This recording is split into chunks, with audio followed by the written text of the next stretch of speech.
Welcome to this week's Asthma Spotlight podcast. This one is about personal asthma self-management plans. Now, in order to look after your asthma, you need as much information as possible. In addition to the information provided by your own doctor and health carers, you can read about asthma, you can follow social media, you can listen to talks and podcasts like this one. And there's another source of very useful information, and that is your own personal asthma self-management plan that is provided by your own doctor or by your trained asthma nurse. In some countries, a personal asthma self-management plan will be provided by an asthma educator. So what is an asthma self-management plan? This is an agreement between you and your own doctor or someone who is looking after your asthma. And in particular, this should be someone who's trained in asthma care, and the plan should usually be provided for you in writing. So a plan usually includes information about your treatment, that is what drugs you've been prescribed, what they do and how they work, and the amount you should take and when you should take them. So the plan will tell you which of your drugs is for relief and which is for prevention of asthma attacks. The plan should also include information on how to recognize danger signs and flare-ups, which we sometimes call attacks, and what you should do when these occur. So there's lots of research evidence that if you have got an asthma personal self-management plan, you will not be likely to have as many asthma attacks than if you don't have a plan. So the plan helps you to prevent attacks. As a result, in all asthma guidelines all over the world, and these are the guidelines which doctors use to guide their treatment advice, they all recommend that everyone with asthma should have their own personal written self-management plan agreed with their own doctor. I've said before that asthma treatment is not one size fits all. And in other words, different people with asthma will be affected differently by the disease, and so your asthma treatment needs to be personally tailored for your own asthma. So a personal agreed asthma self-management plan is a plan that gives you details and gives you more control on how to manage and observe what's happening with your own asthma. Now, these plans vary depending on each person's needs and abilities. So your plan might be very simple. For example, your doctor might advise you to contact them if you start getting symptoms. Or your plan may be, for example, in the case of your blue short-acting reliever inhaler. These short-acting relievers are usually blue, so I say blue, but yours might be a different color. Your doctor may ask the pharmacist to put instructions on the inhaler prescription, and this may be that you should take 1 or 2 puffs of this inhaler when you get breathlessness. And it should also state that you should start feeling better in a few minutes, and this relief should last for 4 hours. And if not, then you should call for help. So this is a simple plan for self-management that may suit some people.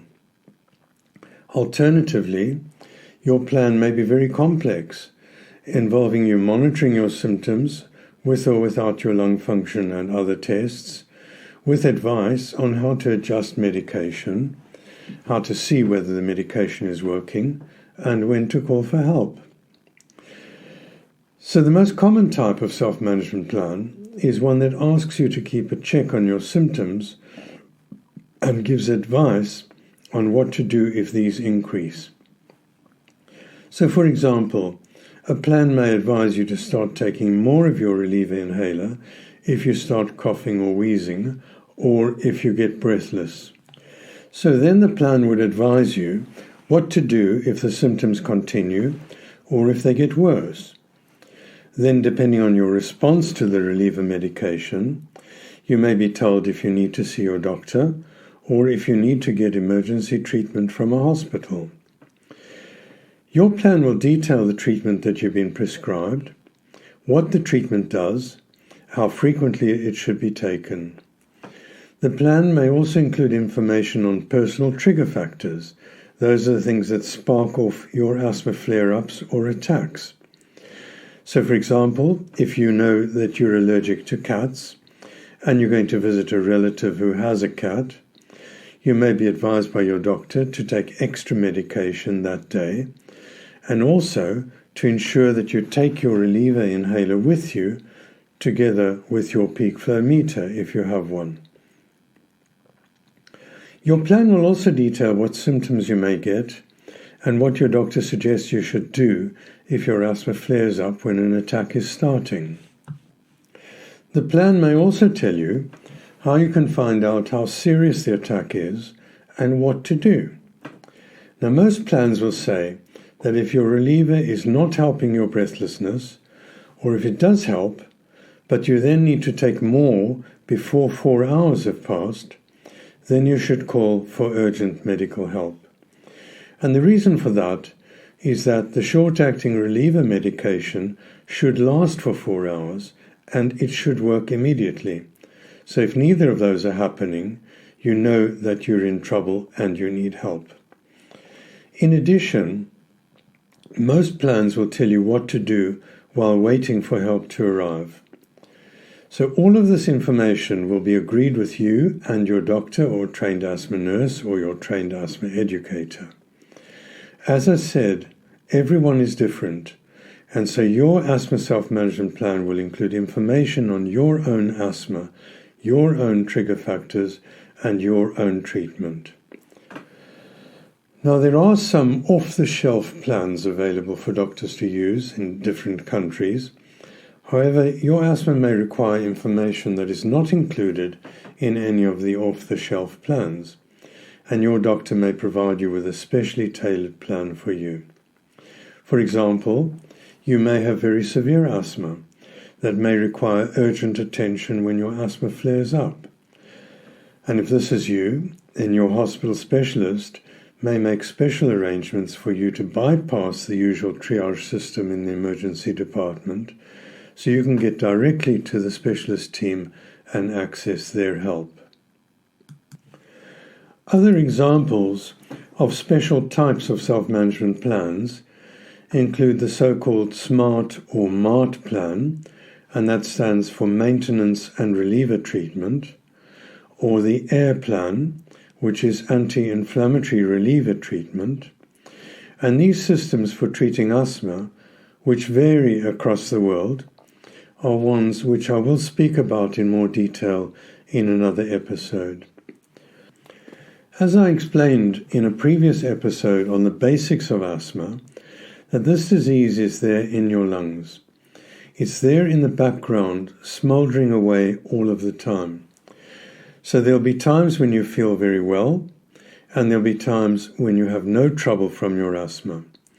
However, the disease can and sometimes does flare up without any warning, and sometimes when you're away from home and unable to contact your own doctor. Therefore, you need to have a good idea on how to keep a check on how your asthma is reacting in your body. In other words, you need to be able to monitor your asthma, and you need to be able to recognize when it's flaring up. And most importantly, you need to know what to do at that time. Now, I did discuss this in a couple of episodes previously, so I would suggest have a listen to those. But if you don't have an asthma management plan, you should ask your doctor or trained asthma nurse for one. And if you do have an asthma self-management plan, this should be updated whenever you have an attack, and you should carry it with you at all times, or perhaps keep a copy of your plan on your mobile phone. Because asthma can cause frightening attacks, it's really important that you do follow your doctor's advice regarding your treatment. If you're unsure about anything or having trouble understanding why you've been advised to take particular treatment or why you've been advised to take it regularly, even if you're not getting any symptoms, please do ask for help from your doctor, and ask for an explanation on the things that are worrying you. So there are really three different things in a self-management plan that your doctor or trained asthma educator may agree with you. The plan will include information about your asthma drugs, those used for prevention and those used for relief. Information will be included on how to recognize poor control and what to do when this happens. Remember, I've said before in one of the other episodes that asthma attacks can come on suddenly, but in many cases they come on slowly over days or weeks, so you have time to act and prevent it from getting into something serious. And the other thing that your plan will tell you is how and when to call for help. So firstly, the plan needs to tell you which of your drugs is your anti-inflammatory drug, that is your preventer, which is also called a controller drug. And that's the one that'll keep you safe by controlling your symptoms and preventing attacks. In addition, the plan needs to tell you how frequently and when to use your controller drug. The controller is usually an inhaled corticosteroid, which is also called an ICS for short, that's inhaled corticosteroid. That may be combined with another drug, and these other drugs often give relief as well. Examples of common inhaled corticosteroids are beclomethasone, budesonide, fluticasone, mometasone, or ciclesonide. Now, these are the real names of the drugs. These drugs also have trade names which they are sold under, and so if you look at the box or the package that your inhaler came in, or even just look at the canister of your inhaler, you will see what the real name of the drug is in addition to the trade name. Now, another type of preventer, which comes in the form of a tablet, which is sometimes soluble or crushable for children, and this is called a leukotriene receptor antagonist, or LTRA for short. Now, this drug is a preventer drug, but it's not as good as the inhaled corticosteroid in preventing attacks. So your plan also needs to tell you which one of your drugs is the reliever. That's the one that you need to take when your asthma flares up and when you get symptoms, and these symptoms could include coughing, wheezing, shortness of breath, or difficulty in breathing. And you don't need to get all of those symptoms. Any one of those symptoms would need you to take your reliever medication. Now, obviously, if you're using your preventer medication as advised by your doctor, you should never need to use your reliever inhaler. If you do need to use your reliever inhaler, that means your asthma is out of control, and you need to discuss that with your doctor.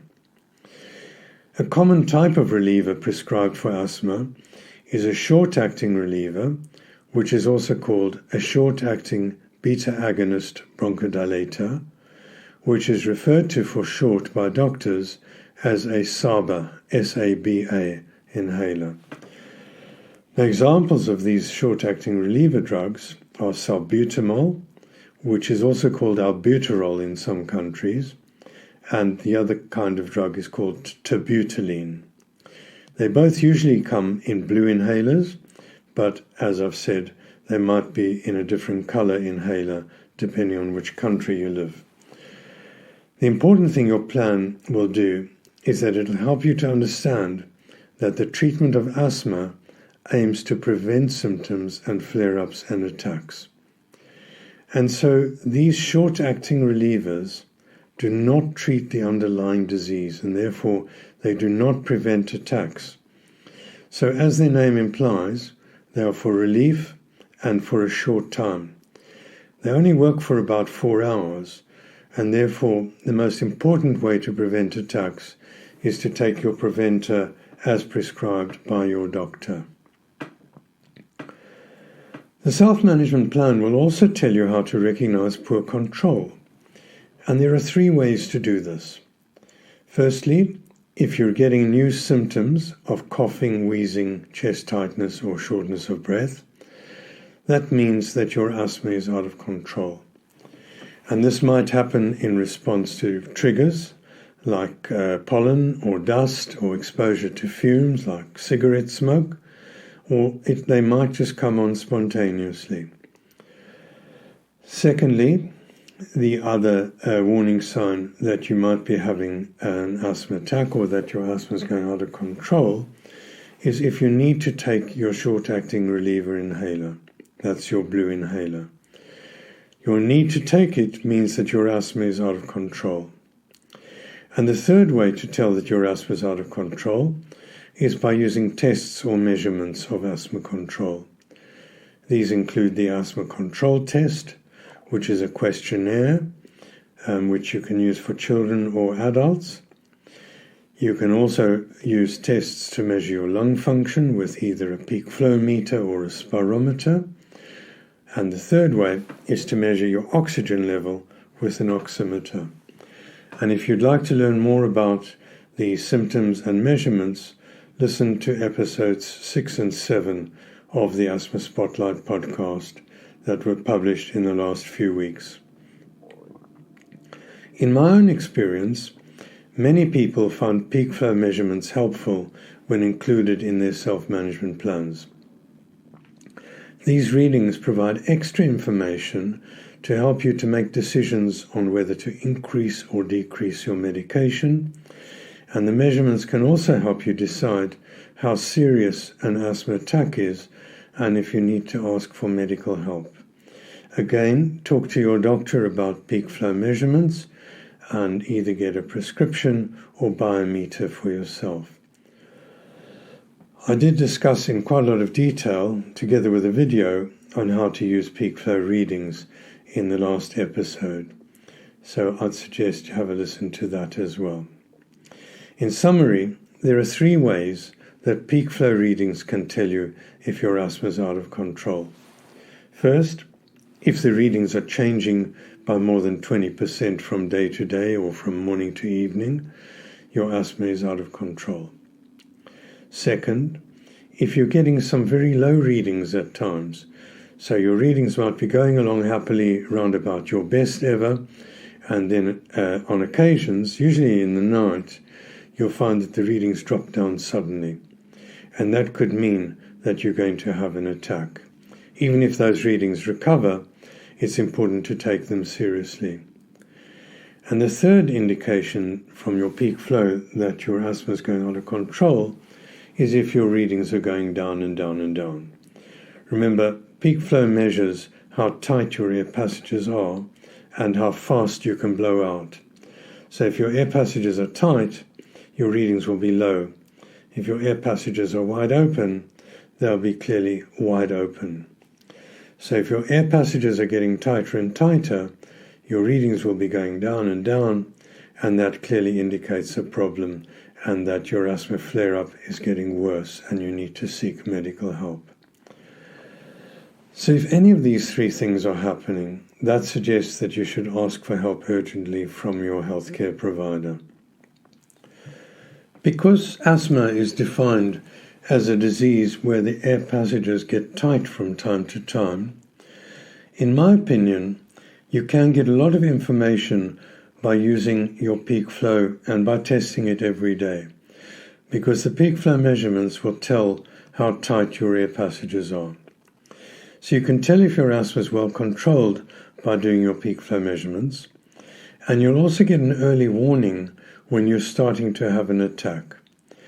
Now, not all doctors agree with this, and I know that lots of people don't see the need for doing measurements regularly, or don't want to measure peak flow every day. And if you are one of those people, my suggestion would be at least to start doing peak flow measurements whenever your symptoms start to increase, or if you find you're needing to use your reliever inhaler more frequently. Because the peak flow meter will give you additional information in addition to your symptoms of asthma.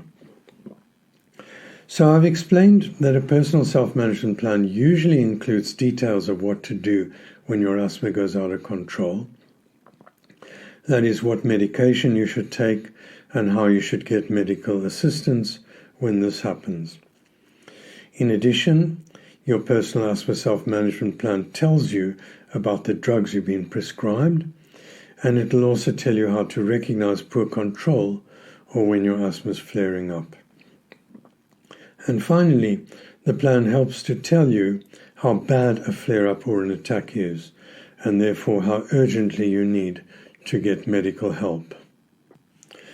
Now, while everyone is an individual, and your own doctor will agree your self-management plan and match this to your own asthma, there are 3 general times when you should be concerned enough to call for medical help. First, if your or your child's asthma is worse than usual, medical assistance should be sought. The second time for concern is if your short-acting blue reliever is not giving the usual relief, or if the relief is not lasting for 4 hours.